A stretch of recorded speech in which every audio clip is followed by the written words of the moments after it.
Rebonsoir. Alors ce soir je vous lâche pas, je vais faire deux trois vidéos, j'ai envie de m'amuser ce soir, j'ai du temps.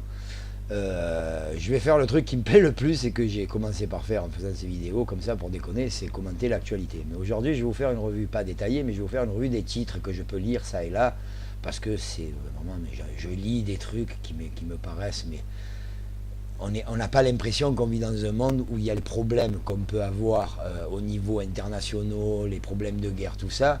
Et l'actualité, ça se résume à des trucs, mais alors c'est pas piquer des verres, croyez-moi. Alors on va démarrer, hein, on va regarder une première actualité. Je vous dis, je vous livre au passage comme ça, hein, des lignes que je lis comme ça, hop, hop, hop, ça démarre. Allez, on va y aller, on va y aller, on va y aller. Je remonte, je remonte, je remonte, je remonte, je remonte. Voilà. On commence. Tiens, Cristiano Ronaldo, c'est fréquente escapade au Maroc à Gas. Qu'est-ce qu'on en a à foutre de ça? Le mec, il va jouer au football. C'est comme si les types qui sont footballeurs, ils ne devaient pas avoir le droit d'avoir une vie privée. Tu vois. Alors, il va au Maroc, ça énerve qui? Va savoir. Peut-être son président, ça doit être un raciste. Voilà. Des conneries comme ça. Alors, hommage national aux victimes des attentats à Paris. On voit la photo d'un mec qui tourne le dos, certainement au gros con de Hollande qui est en train de nous tirer son solo de pipeau. Ou alors le mec il s'est trompé, il n'a pas compris qu'il fallait se mettre dans l'autre sens. Mais enfin, la façon qu'il a de faire en dit long sur les idées qu'il peut avoir derrière la tête, ce mec à ce moment-là, tu vois. En regardant la photo, je me dis que peut-être qu'il aurait pu tirer un gilet explosif lui aussi là. Ça aurait fait moins rire les gens qui étaient là, parce qu'à mon avis, quand je vois les tronches qu'il y a à côté, c'est pas des gens du peuple, ça. Voilà. Ça, c'est pour ça. Alors, toujours pareil, hein, encore des conneries. Ah tiens, les bouleversantes confidences de son ex-femme, Roman Serdar Renaud. Alors lui, le pauvre Renaud, je sais pas ce qu'il a en ce moment. Bon, bah, il a fait un nouvel album, mais bon, je sais pas, il est pas bien. Je le sens pas bien. Alors l'autre jour, on essayait de nous faire croire que c'était parce que c'était la mort de Coluche, ça n'était pas remis. Coluche, ça fait plus de 25 ans qu'il est mort. Si le mec il s'en remet pas, il aurait mieux fait de se suicider direct. Voilà. Après, pour le reste, moi c'est quelqu'un que j'adore, que j'aime bien. J'adore ses chansons et j'adore ses textes. Point à la ligne, ça va pas plus loin. Le personnage, après, le mec, il est volontairement à l'endroit où il a assis son cul. Je veux dire, personne lui a mis une aiguille dans le bras, personne ne l'a forcé à boire. Faut pas venir se plaindre de l'inconfortabilité du siège une fois qu'on est assis. Hein. On a mis son cul là, on n'est pas bien, on va s'asseoir ailleurs. Ça, c'est un aparté. Alors, ensuite, un homme condamné à 2 ans de prison pour avoir prostitué sa compagne 2742 fois.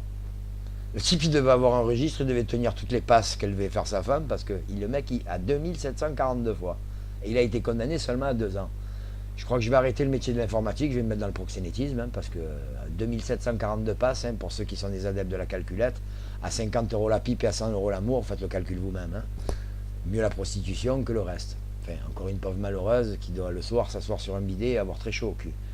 Ensuite, dessous, la princesse Charlotte de Cambridge, adorable sous l'objectif de sa mère. Voilà, les photos, les grands de ce monde, ils se font des photos entre eux, puis nous les balancent à nous.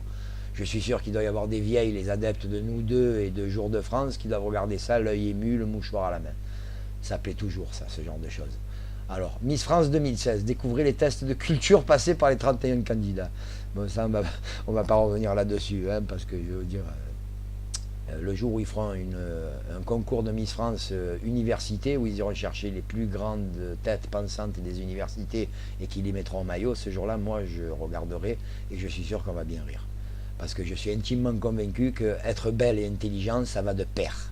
Voilà. C'est pas parce qu'on est moche qu'on doit être forcément intelligente, et parce qu'on est belle qu'on est forcément conne. Hein? Voilà. Il faut remettre les choses dans leur contexte. Après que ça soit des dindes, celles-là, qu'on aille les choisir spécialement parce que c'est des vraies dindes, mais je suis sûr et certain qu'il y a des bombes atomiques qui ont des quotients intellectuels certainement plus élevés que certaines bombes atomiques qui sont juste capables de tourner leur cul et de ramper à 4 pattes. Voilà. Ça, c'était pour le concours Miss France. Alors ensuite, on va regarder. Hein, tiens, Sarkozy. Celui-là, je le détaille, celui-là. Quand Nicolas Canteloup imite Nicolas Sarkozy devant Nicolas Sarkozy.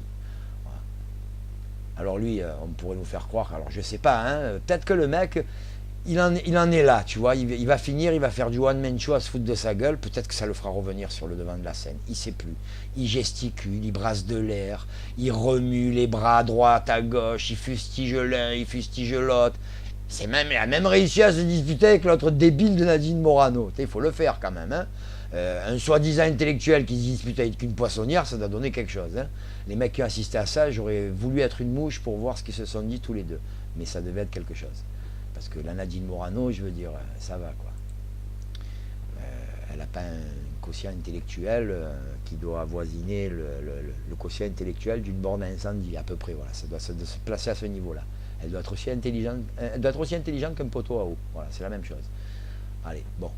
Ah, tiens, ah ben voilà, ils ont trouvé comment faire pour régler le problème des migrants à Calais. Un chauffeur poids lourd hongrois a pété les plombs et il a voulu tous les écraser. Alors lui, il s'est dit, la solution, c'est on les tue tous, comme ça, au moins.